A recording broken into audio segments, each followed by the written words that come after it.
Welcome to Endorse My Day. We're going to talk today about the Black Donnellys, and which they're not black. They actually came out of Ireland, and they came and they immigrated to Canada for a better life, because back in Ireland things were tough and people were starving, people were sick, and they decided they're going to take the journey and voyage. James Sr. and his wife Johanna decided they're going to take the voyage and come to a new world and set up land. And they did that, and they came on that note, and they journeyed from Quebec, where they landed on ship, into Ontario. They went up into London, and they settled there on a piece of land that did not belong to them. They squatted there. So they took and they raised their family, and then came along the time where registry happened, and the gentleman bought the piece of land that they were on. Patrick Farley bought this land, and he wanted them off because they were just squatters. They were unbelievable. So they had a barn raising, and this barn raising, now they decided they're going to raise the barn. Everybody in the community came along together to raise the barn, and they just happened to break out into a fight. Patrick and James Sr. Donnelly broke out into a fight, and the fight ended with Patrick dying because he took the hammer and he hit him and killed him. And he ran for his life. He ran into the woods, and he knew nobody would touch him or come and get him.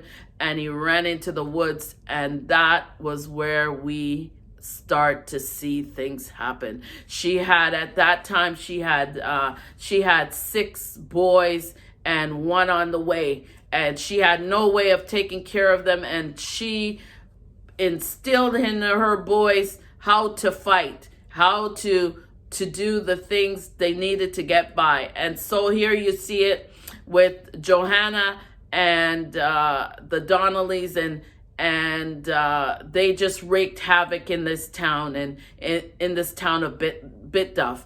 And in Bitduff, they raised up, because if you're going to commit, people are going to come against you, right? And they're going to come after you. So it raised up now, and all of a sudden, on raising up, all this stuff happened. Wow. Trouble followed the Donnelly sons everywhere they went. The father was out of prison now, but he was broken man. He was a broken man because his body was broken. Everything was broken. Prison took everything out of him, and he had lost so much weight, and he was sickly.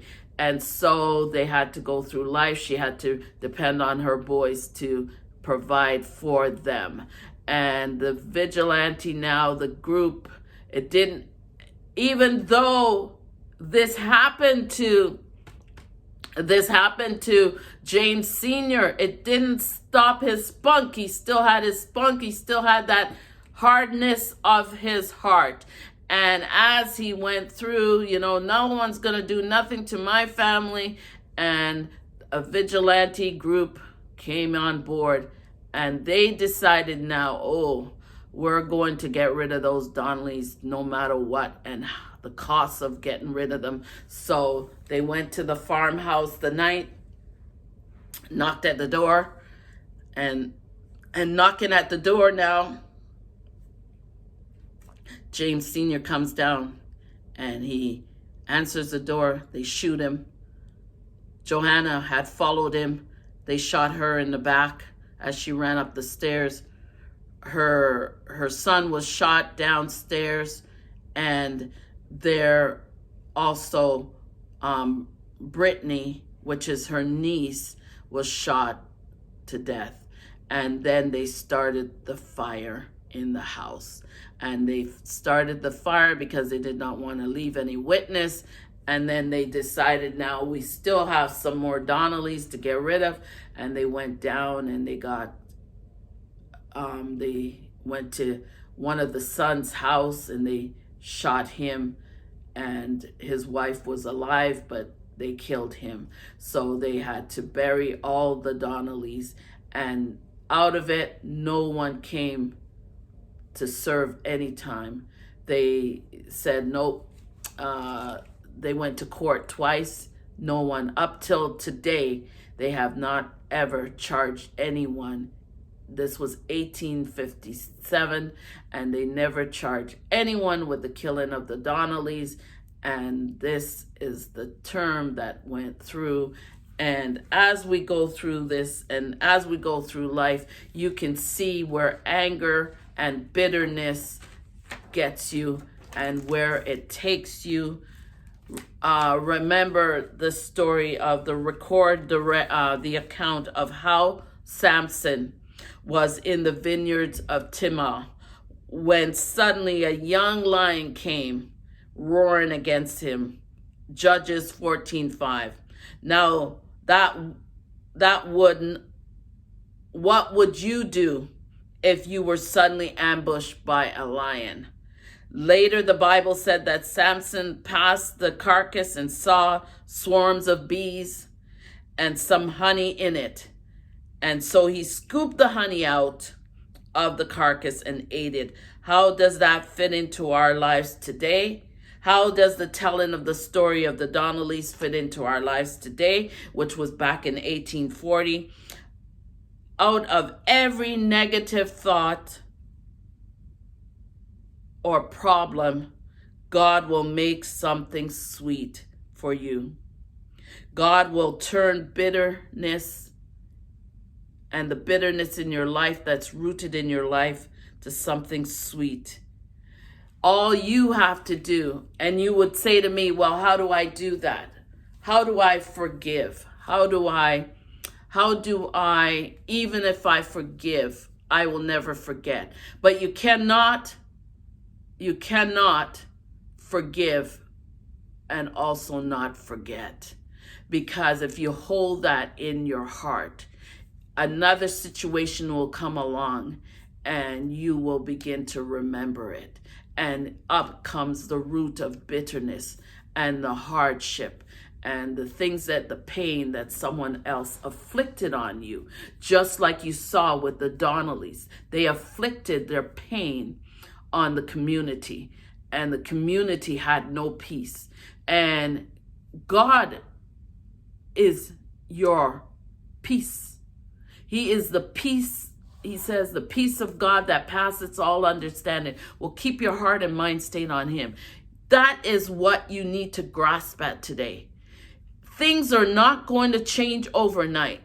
Things are not going to change instantaneously. But one thing he promises, that he will give you his peace. He will give you his peace so you can go through the storms of life. You can go and walk in the way that he wants you to walk in. Sweetness will come out of the bitterness and the bitterness of your life and the root of your life and the root cause of your life.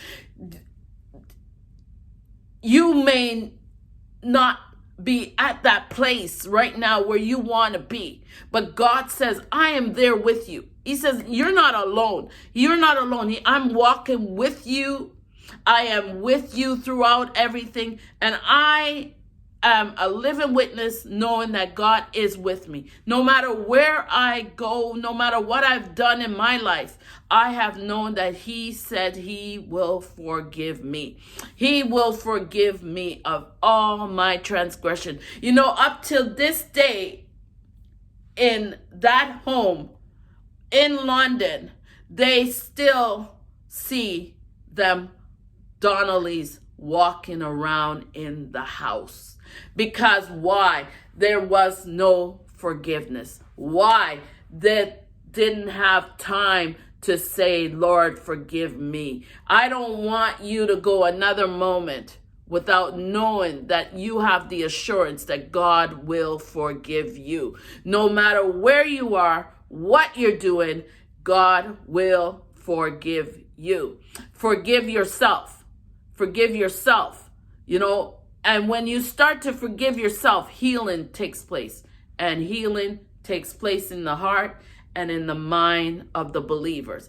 And I am praying for you. I am hoping for you that you will be successful today, that God will endorse your day and make you an overcomer and not a undercomer.